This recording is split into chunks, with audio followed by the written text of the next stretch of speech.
HBOboxing.com. Andy Lee and Matt Korobov are already in the ring. Let's take a look at the tail of the tape. You see the one-year age advantage for Lee, the bulk of whose amateur career actually preceded that of Korobov. And the 3-inch height advantage for Andy Lee. Keep in mind, he's a southpaw, but so too is Korobov. Arm length advantage, 3 inches, measured from the armpit to the end of the fist for Andy Lee.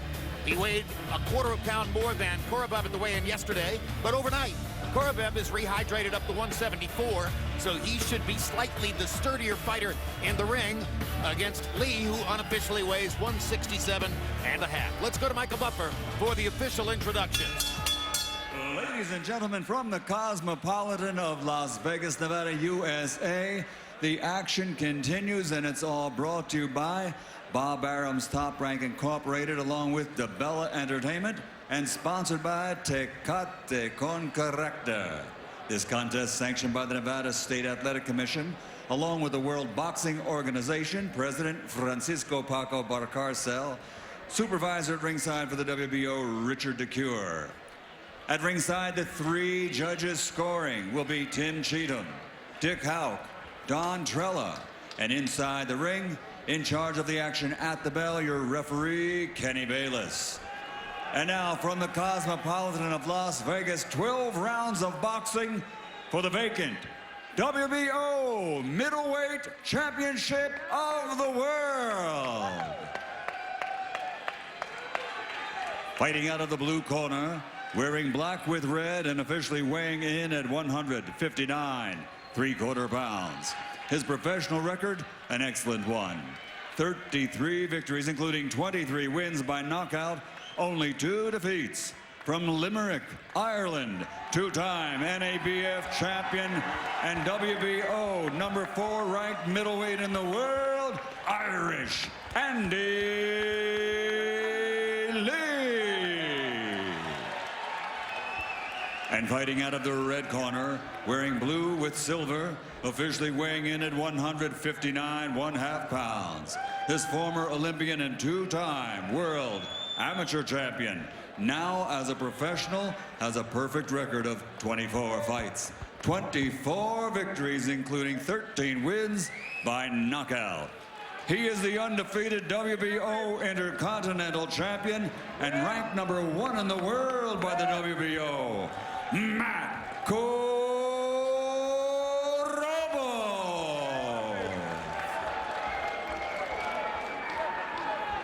Yes, Mama, we got it.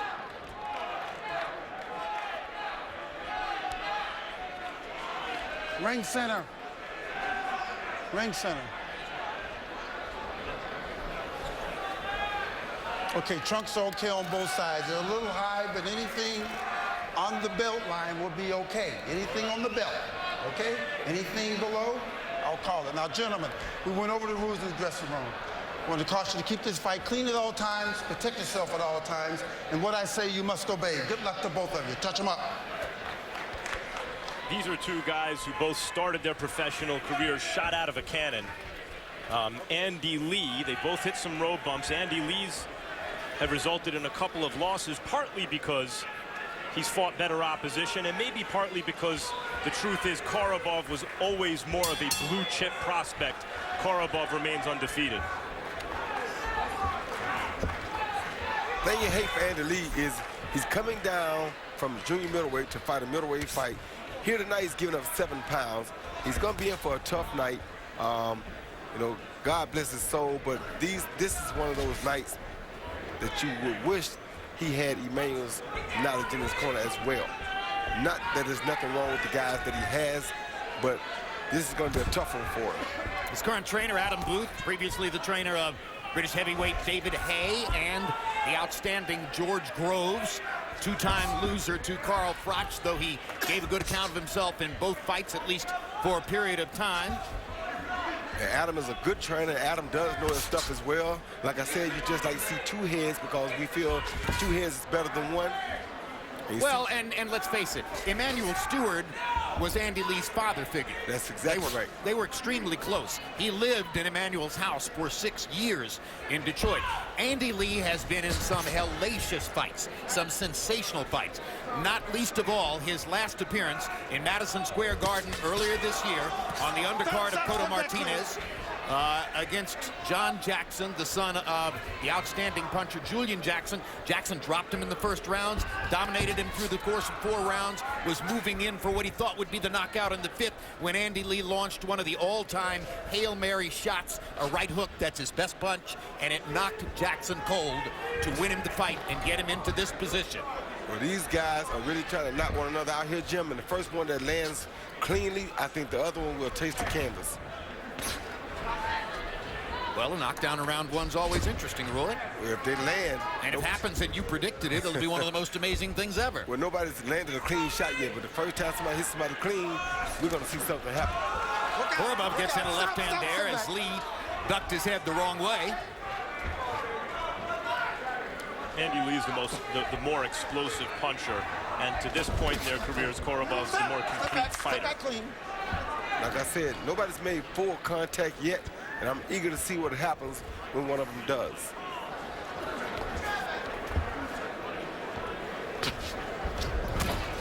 Good body shot by Korobov. Korobov has to be careful about being too aggressive because, once again, Andy Lee's best punch is that quick right hook. He can catch Korobov with that punch coming in. He can do some damage. Step back. He did catch Andy with a good straight left in. I mean, no, Andy caught him with a good straight left in. Nothing powerful. That punch doesn't have the dynamite. It's the right hook that does. In recent years, Andy Lee was as closely identified with the late, great Emmanuel Stewart as any fighter in the sport. Lived with him in his Detroit home, as we mentioned. Since Emmanuel's passing just over 2 years ago, much has changed for Andy, relocating back to his native Ireland and training with Adam Booth.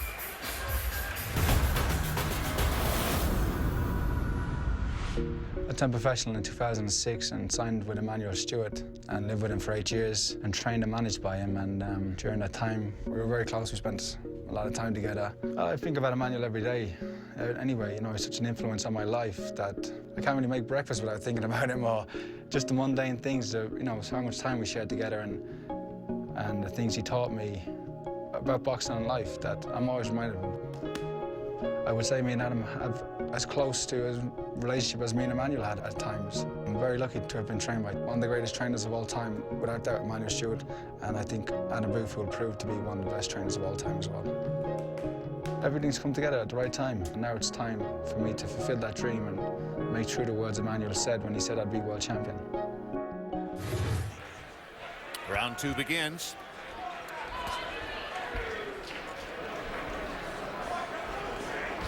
Not much activity in round 1. Both fighters landing less than 10 punches.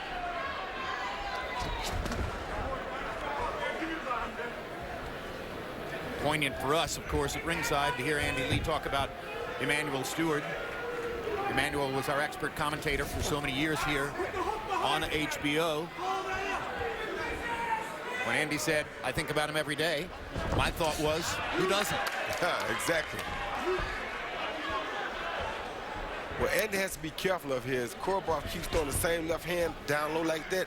He's trying to eventually line the left hand up to come over the top. If he ever lands that shot, it's going to be dangerous for Andy. So I hope Andy understands and sees what's happening and doesn't get caught with that clean left hand over the top. Emmanuel was very high on Andy Lee because Andy ran the Kronk gym. He was the champ of that gym. There's some really good fighters in and out of there. But for whatever reason, it hasn't translated in actual prize fights, in the sense that Andy has not been able to dominate good fighters, to consistently impose what it is he wants to do on them. His best wins have come when they've drawn him into their kind of fight. He's able to knock them out with his big right hook. Korobov is more able to consistently keep the fight the way he likes it so far in his career. Korobov just looks stronger in there. Here at the beginning of the fight, he landed a good solid left hand inside in that last exchange. Andy's much bigger. I don't think Korobov could make 154, whereas Andy Lee could make 154. Korobov is a full-blown light heavyweight in here tonight. And when Andy went down to 154 for his last fight, scored a knockout win. A lot of us were thinking, okay, he'll stay at 154. But then through a series of odd business circumstances, he wound up with the opportunity to chase this vacant belt. This was originally supposed to be Korobov against Peter Quillen. Quillen decided to decline the fight, gave up the title belt to avoid taking this fight. Then Billy Joe Saunders was supposed to be in here fighting Korobov. Saunders had decided to take another fight against Chris Eubank Jr. So Andy Lee was the third man to get the call, and he said, yep, I'll go back up to 160. And you got to love that about Andy, because he'll fight anybody. The only problem, well, and he should be good at dealing with this as well, because when he fought Julio Cesar Chavez Jr., I'm almost sure that Jr. was a cruiserweight that night. I started to say, he'll fight anybody except Julio Cesar Chavez Jr. He doesn't want to go through that again. Chavez Jr. outweighed him 20 pounds in El Paso. Lee won the first 4 rounds boxing, but then ultimately was crushed by Chavez Jr.'s savage body shots. December 27 begins a 4-night run of boxing's best of 2014. Every night we'll replay some of the best and most significant fights of the past year. Join us to see names like Pacquiao, Golovkin, Kovalev, Cotto, Klitschko, and many more. And by the way, congratulations to Vladimir Klitschko, who became a father today. Birth of his daughter Kaya was announced in Los Angeles. And there is the Klitschko K2 client, Gennady Golovkin, seated at ringside with his trainer, Abel Sanchez. What a year they've had. What a run they've had in the past few years. What a future they seem to have together. Keep going back to 8 rounds. Take that distance off him.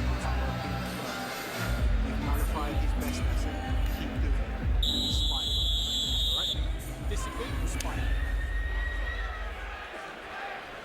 And our congratulations to Vladimir and Hayden on the birth of Kaya.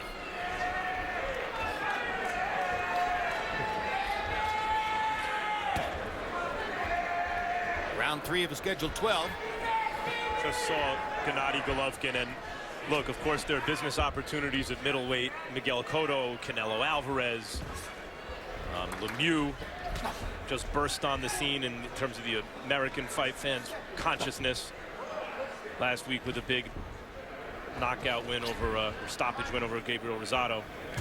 But for hardcore fight fans, for people who follow what's going on, Triple G is the kingpin. He's perceived as just about unanimously as the best fighter in the division. And constantly when fight fans watch middleweights, they're wondering, am I watching someone who can give Triple G some competition? And that's partly what tonight is about. Korobov, as an amateur, fought Gennady Golovkin, lost a 19-10 decision against Golovkin. Pointed out to us that at that time, Golovkin was the far more experienced amateur fighter. Golovkin's amateur career, 345 wins, 5 losses. Pretty doggone good. Very good. Korobov doesn't present as a walk in the park for anybody. When Korobov lost a preliminary match at the 2008 Olympics in Beijing, that was regarded as the biggest upset of the Olympic boxing competition that year. Maybe not as big as the upset when Roy Jones was fraudulently judged the loser of his final bout in Seoul in 1988, but it was a big surprise because going into those Olympics in Beijing, Korobov was regarded as the favorite to win the Bal Barker Award as the outstanding boxer in the games. Didn't get a medal. His pedigree is blue chip. Very slick fighter, too. Just seen him slip Andy Lee's jab, left hand, and right hook. Not many guys can do that from a southpaw, although he is southpaw himself, so that makes it a little easier. Well, with 2 southpaws against each other, they set up for more favorable punching angles than they're used to. Andy Lee just rocked Korobov. He did indeed. I told you the first time somebody landed a good shot, it was going to hurt the other guy. And it was the right hook, which is his best punch. His best punch.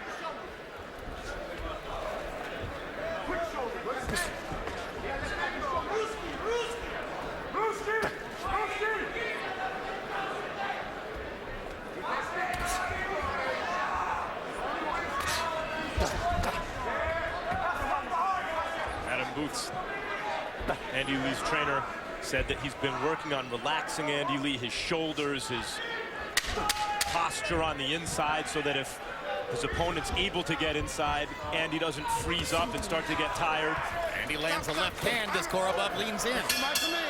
He does look a little bit more relaxed so far in this fight. Much better round than the first two there for Andy Lee. Very good.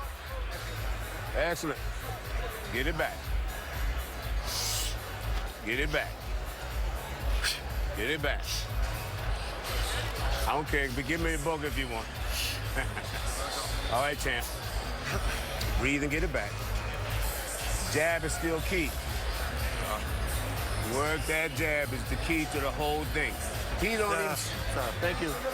He don't realize that you have a devastating hook. Here we see Andy land a quick straight left hand. Korobov was trying to come back with his own left hand. Andy beat him to the punch. That hurt Korobov. You saw that right hook go wild. And you see him stagger a little bit right there. That was the best punch that Andy has landed on Korobov tonight. Combi box numbers in the third round. Lee 9 of 23, not throwing a lot, but making them count. Korobov 5 out of 39. No accuracy in that round. Harold, how do you have it through 3? Okay, Jim, I've got a 29-28, 2 rounds to 1, Matt Korobov. You know, Jim, I thought he won rounds 1 and 2. They were terrible rounds where nobody did nothing, but I thought Korobov landed the strongest shots. In round 3, that left hand that Andy Lee landed really staggered Korobov. That won him the round, and I was very surprised that Andy Lee just didn't jump right back on him. I mean, he hurt him. He should have jumped right back on him and tried to get him out of there. Anyway, 2-1, Matt Korobov.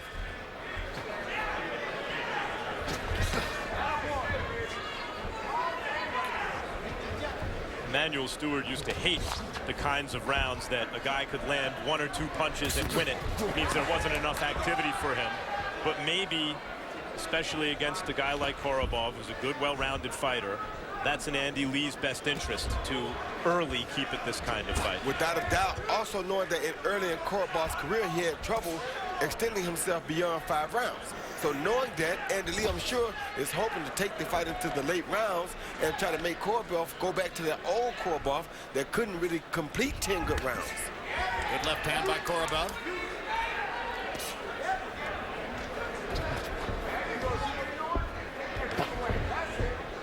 That was the weakness that Korobov had to work on, was being able to carry himself for a complete fight, a complete professional fight. He was usually catch and counter style, long, lanky, chronic type fighters. Ooh, that's a hard headbutt it looked like. Watch the heads now.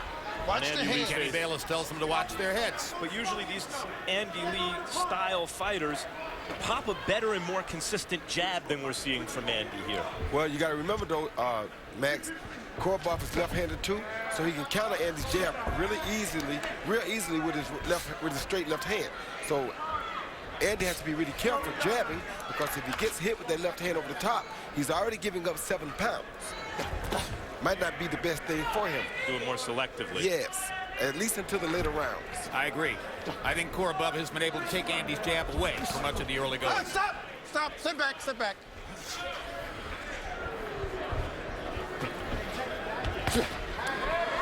Like very the jab there and gets jab. the jab from Korobov. Exactly there.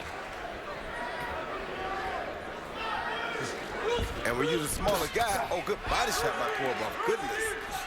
You see Andy wanting to counter that with a right hook upstairs. Yeah. When you're down 7 pounds on the scales coming in, you don't really want to trade with that bigger guy. It's not really the smartest thing to do when he's just as good a puncher as you are. Korobov making some good choices in this round. Mixing it up. Countering upstairs, then countering to the body. Making Lee think. Oh, good hard jab by Korobov. By both of them. And they're going for the gusto, though. Home run swing. Up next, Timothy Bradley, former 2-division champ, who has expressed interest in moving up in weight yet again in search of the types of challenges and financial opportunities that seem to fuel his fire. For years, Bradley's been facing off against a who's who of top 140 and 47 pounders, and tonight's opponent, Diego Chavez, may not be the best known fighter in the division, but hardcore fans know that he's a dangerous opponent, big-time knockout power in the right hand. Decided underdog against Bradley, but if you follow Diego Chavez at all, you are well aware that he can be counted on to deliver fireworks and a significant competitive challenge. But in his only 2 previous trips to the United States, he's lost both times. To Keith Thurman on a 10th round KO, and by disqualification to Brandon Rios earlier this year in this room. CompuBox numbers in round 4, big round for Korobov. 16 out of 48. 8 of 32 jabs. Lee landed only 7 out of 27. Lee's got to avoid giving rounds to Korobov that are that one-sided and that easy to score. Well, that's why I like to see, although I understand what you guys are saying, and I think you're right, he's got to step the activity up, and he does, and I don't see how he does that without fighting behind that jab. Well, I think that's very clear. He's not likely to win the fight throwing 25, 30 punches around unless he's able to starch Korobov with one big shot. And that doesn't seem likely when Korobov looks stronger and outweighs him by 7 pounds on our unofficial scale. And Andy's plan is to win and win the rounds, but he said, look, if it's the 8th round and I'm down on the cards, I'm going for it. I'm not the type of guy going to lose on points. And if he's done his homework, we all know that Korobov had to teach himself, had to go through extreme training methods to teach himself to survive for a whole fight. So why would you string Korobov into the later rounds and hope that his old habits come back and maybe he fades? Matt Korobov now lives in Boca Raton, Florida. He originates from Oratukan, Russia. A tiny town in the far regions, eastern regions of Russia, geographically remote, a place where Joseph Stalin, during his reign of terror, established a prison, and Korobov said most of the people in the town were working at the prison or in some way related to the prison. A lot of people died there. Step back. Back in 1988, 89, or 1998, 99, when the economy in Russia fell apart, Korobov's parents elected to leave. They lost all their money and decided to come to the United States, so they moved to Florida. At that time, he was in the Russian army and was in the middle of his long Russian amateur boxing career. And for a 10-year period, he never saw his parents. A lot of sacrifice he made. And he's a beautiful specimen to watch box. I mean, you can tell that he knows his stuff. You can tell he's very experienced. I love the moves he's making. He's making a lot of little subtle moves that you don't see a lot of seasoned guys even do.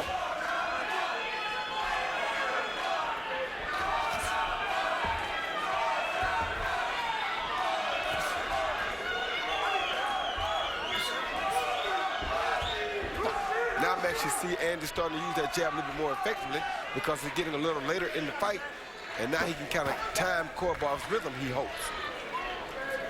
It seems as though when they match skills, it's Korobov's fight, and as usual, Andy Lee's best chance, maybe, unless Korobov runs into a stamina issue, that right hook. We've seen Andy Lee land some right hooks, including one against Carl Daniels at the Little Room at Madison Square Garden. That was like Larry Bird in a three-point contest. He landed it, walked away as Daniels was falling. More now on the background of Matt Korobov.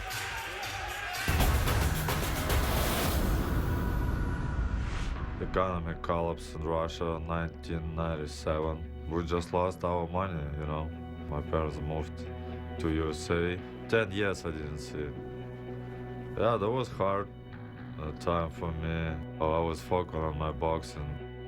I have 311 amateur fights, 300 wins.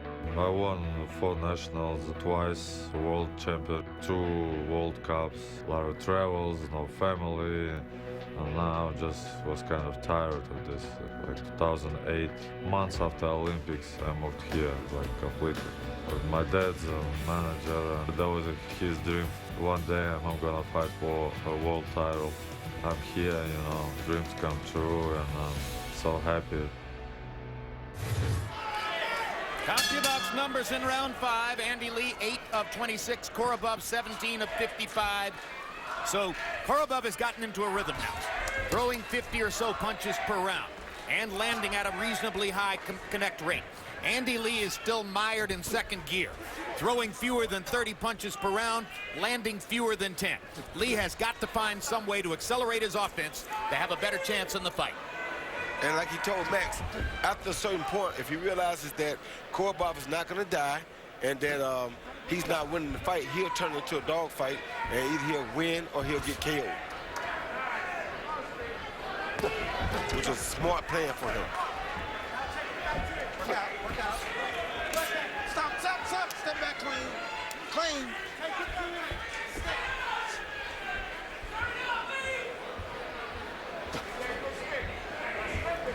Hard left hand by both fighter.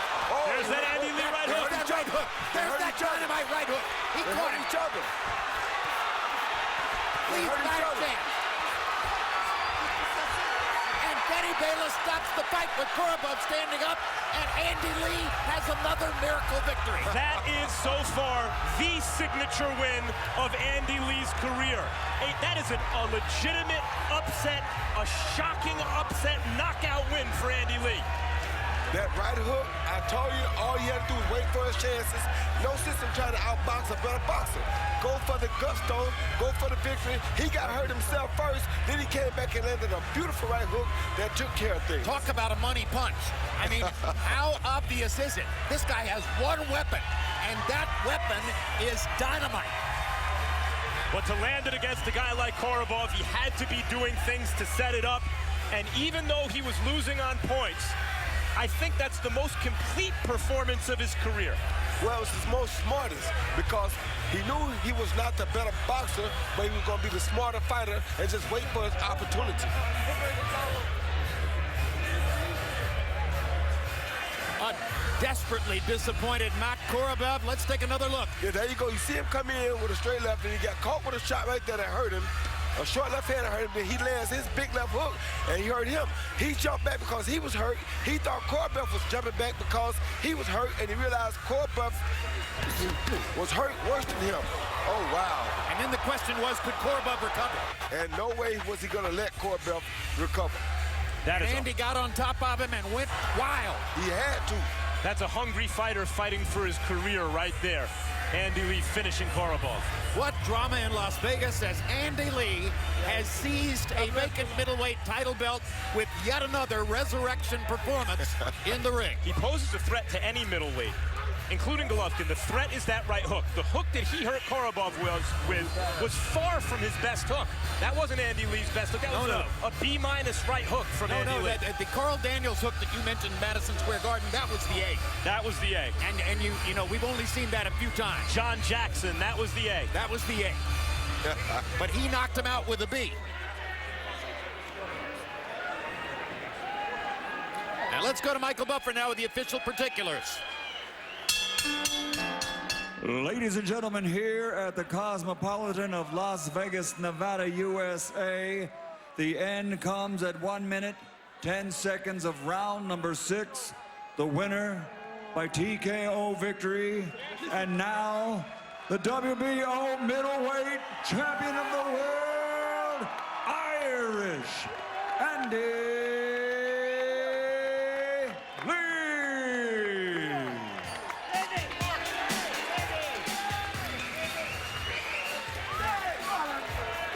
Emmanuel Stewart told Andy Lee that he would become a world champion. And he did just that. It happened. Final CompuBox numbers. Lee landing only 48 punches in the fight. And landing at a higher connect percentage than Korobov. Lee landing 2 more power punches and landing at a higher percentage than Korobov. Scorecards.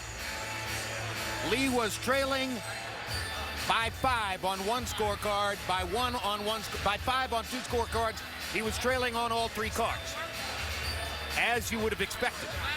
Well behind on 2 of the cards, headed apparently toward a decision defeat. And those are the numbers on power punches, but really only one of them mattered. That was the great right hook. And let's go to Max Kellerman in the ring with Andy Lee. Congratulations, Andy, on a spectacular knockout win, the biggest of your career. What are you feeling right now? It's hard to describe, but I thought about this moment. I thought about winning it, and I had a speech prepared in my mind. And I'd like to say thank you to this man, Adam Booth, my coach, who, my manager, has done so much for me over the last couple of years. This title's for him, but it's also for the man who made me, Emmanuel Stewart. I lived with him for nearly 7, 8 years. and I learned so much, and I owe this title. I said he said I would win the world title when I turned pro tonight. I met him through. His wife Marie came here today to watch me fight, flew all the way from Detroit, and I appreciate it, and I love all the Rich Stewart family, Sugar Hill and Diane, and everybody in Detroit, and Kronk. Thank you very much. And most of all, Boxing Booth, Richard Towers, Dave Colwell, John Hill, Terry Clark, Almina, and most of all, my wife, Maud, who's there ringside. All the Lees, all the Irish, everyone in the house. I heard all your cheers, and he got me through that fight. Matt Korobov was giving me a nightmare, and I found it really hard in there. But I could hear the cheers from the people here, came all the way. Good friends from Detroit, good friends from New York. All of them came to see me from Limerick, and I appreciate every one of them. Let's take a look at when the nightmare turned into a dream come true. Describe it. Well, we were trading, and a lot of times he was having the better of it, but I knew my right hook's a killer punch, and if I land, I thought he was gone then, but I made sure I didn't take any chances, and I just threw hell for leather and got him out of there. It seems as though throughout your career, when you've had your toughest fights, they've also resulted in your biggest wins with that right hook bailing you out. Was it the same story tonight? Korobov is very skilled, or did you set that up differently somehow tonight? God bless him with a right hook. I can't take too much credit for it. But this man here nurtured it along with Emmanuel Stewart and Sugar Hill. So, and not forgetting Joey Gamache, who's a good coach too, who helped me a lot. But anyway, this listen, I'm a middleweight fighter. I'm a champion now. I want to defend my belt in Ireland, and I'll fight the best in the world. Congratulations, Andy. Up the Irish, get in. Jim. We are in Sin City, Las Vegas, Nevada. Long-running big fight capital of the world as HBO Boxing finishes off the year in great style. Still to come, Tim Bradley, one of the sport's top fighters, attempting to rebound from his April loss to Manny Pacquiao, the first official loss of his career. Bradley looking to position himself for yet another big money fight in the future with an impressive win tonight over Argentine knockout artist Diego Chavez. Chavez, a one-time junior soccer player of some note in Buenos Aires, will be using his hands, not his feet tonight, as he steps into the ring with by far the most accomplished opponent of his career in Timothy Bradley. Before we get to that main event, let's look ahead to the next installment, or the next documentary film from HBO Sports. What's your name? Johnny Lee Anthony Tapia. What do you do? I'm a professional fighter. Do you love boxing? I love to box. He hails from Albuquerque, New Mexico, Johnny Mi Vida Loca Tapia. Johnny Tapia asserting his will. He just doesn't let you breathe. Oh, look at that shot. You look good, son. We look good, not just me, us. You own him, son. What happened, Johnny? What'd you do? I don't know. They just went to pick me up from training. Both laboratories reported positive cocaine detection. I wanted to find who murdered his mother. I think my husband is overdosed. He disappeared on me on Thursday. I made it a habit, being married to him, not to think of tomorrow. You just don't. I don't know why God has me here today. I'm here for a purpose and a reason, but He just have it to me. Albuquerque, I'm your champion.